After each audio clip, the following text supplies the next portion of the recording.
Assalamu alaikum. I'm Abdul. And I'm Maryam. Welcome to the Muhsiner podcast. All right, so Muhsinair is from Muhsin and Millionaire. It's about our journey towards becoming people who live with ihsan and build wealth in faith, family, and impact.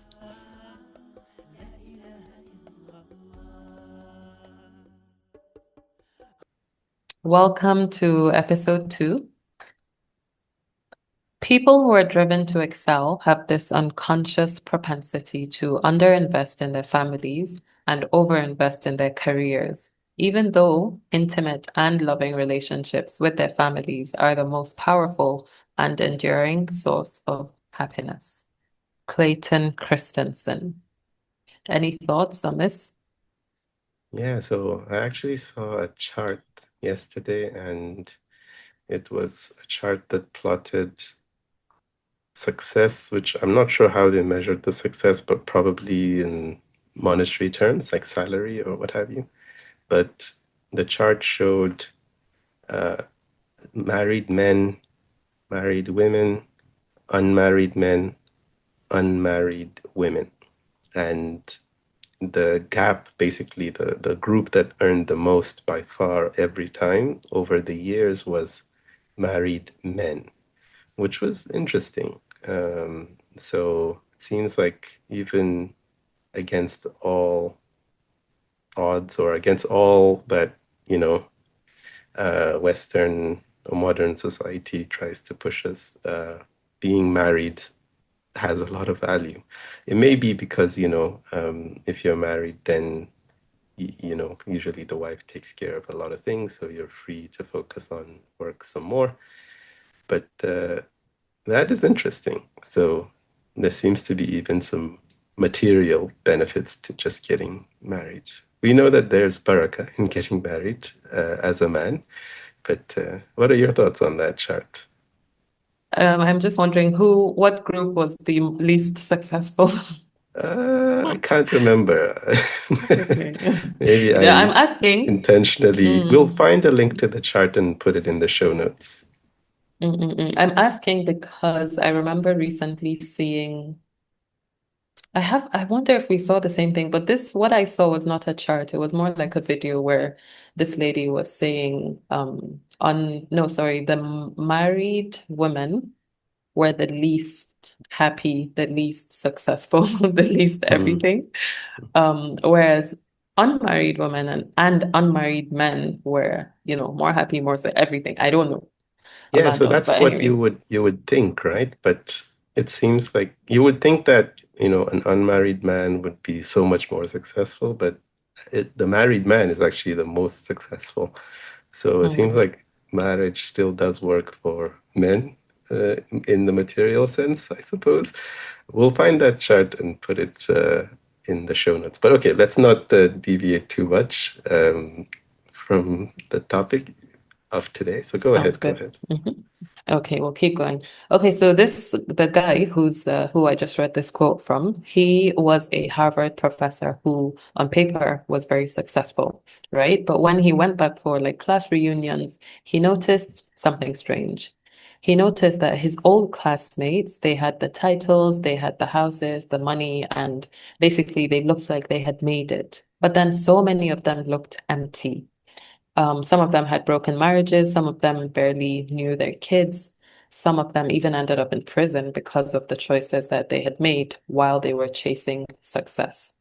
And so it raised a question in his mind, which is why do so many successful people end up so unhappy? And then a bigger question came up in his mind, which is when the titles and the money fade, what actually counts? What's left? And this is quite similar to the question that our dean has been asking us all along, which is, فَأَيْنَ تَذْهَبُونَ? Where are you going? So where are you going? Mhm. Any thoughts?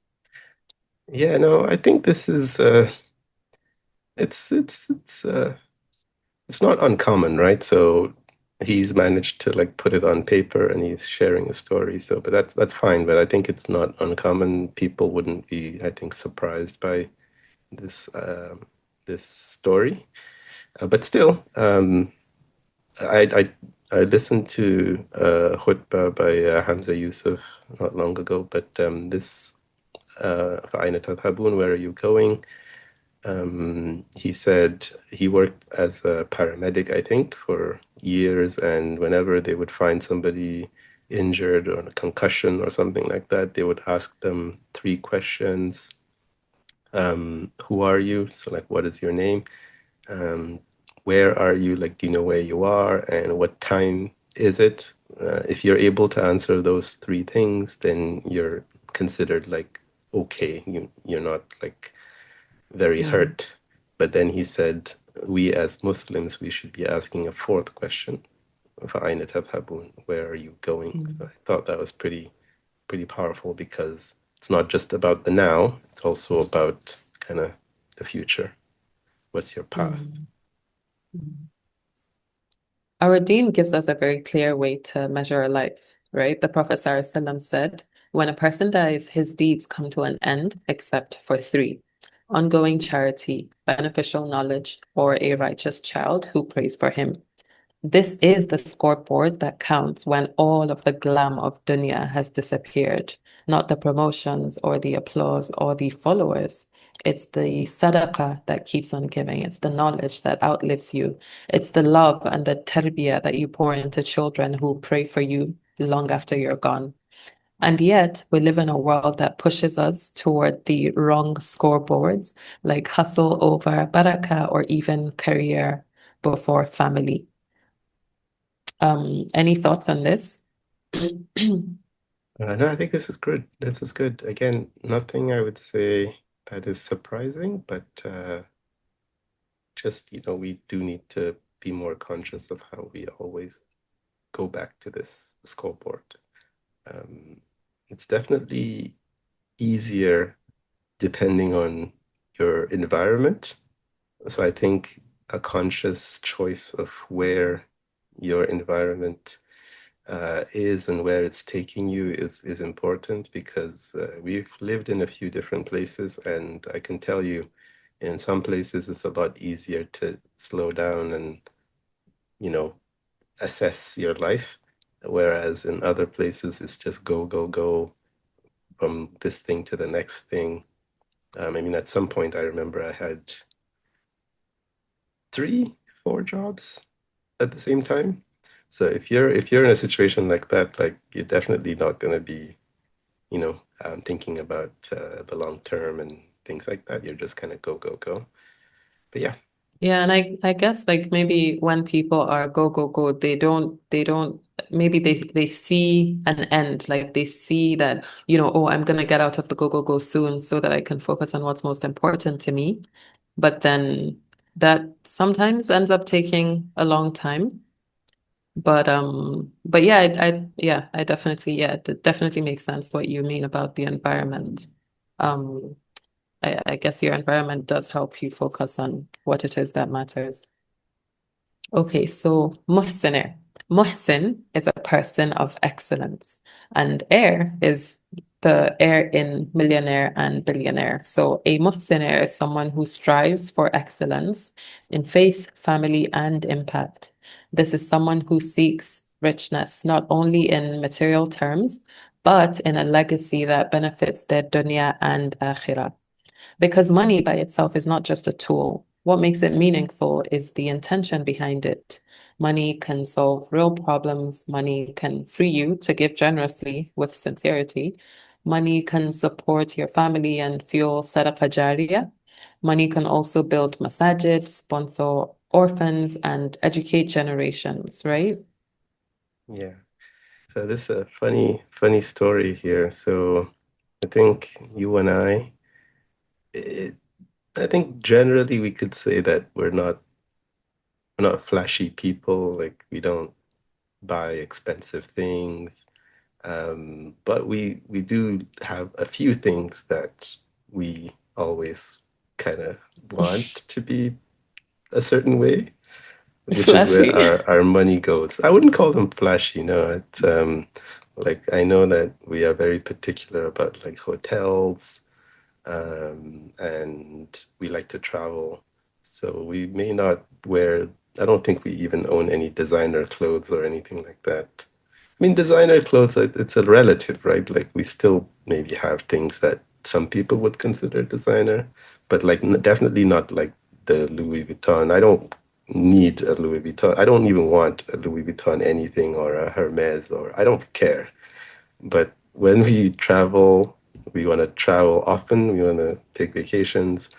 We also, prioritize experiences. So all this I'm trying to say is we also kind of want money, basically. So these things are not cheap, right? Travel is definitely not cheap, especially with a big family like ours.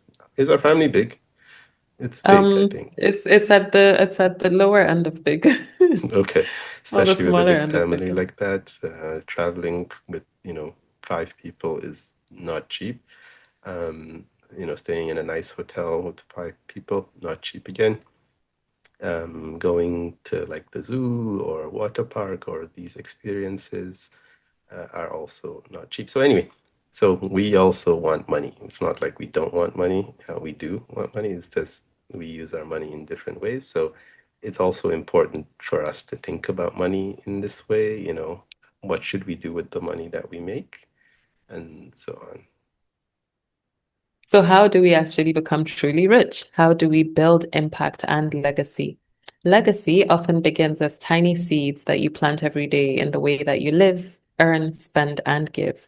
Sometimes that seed looks like sadaqah jariyah, so funding a well, building project, or printing a mushaf, or donating a book.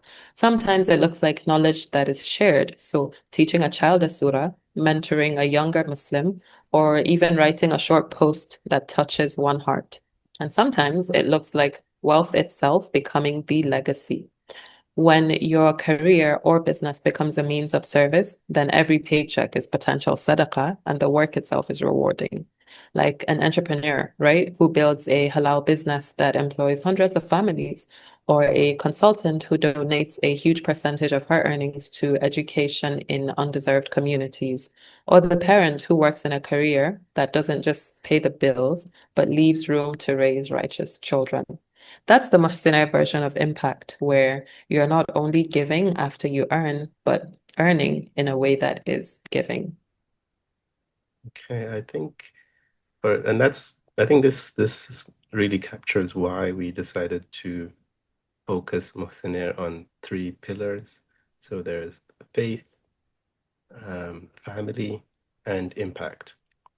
So we thought about it and we felt if we can kind of fill our buckets in these three pillars, we would be living a life that, we wanted. So obviously you want to always be getting better, and closer to Allah. You want to be learning as a Muslim. You want to be surrounded by Muslims. You want to help the Ummah.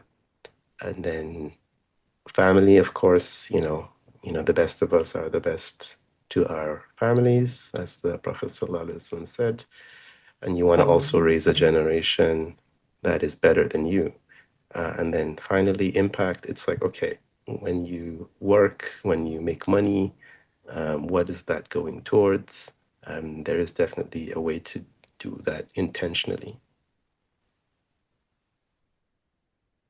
Okay, so a note about hollow wins is that Christensen's classmates are a reminder that it's possible to succeed by the world's standards, but still lose where it truly matters.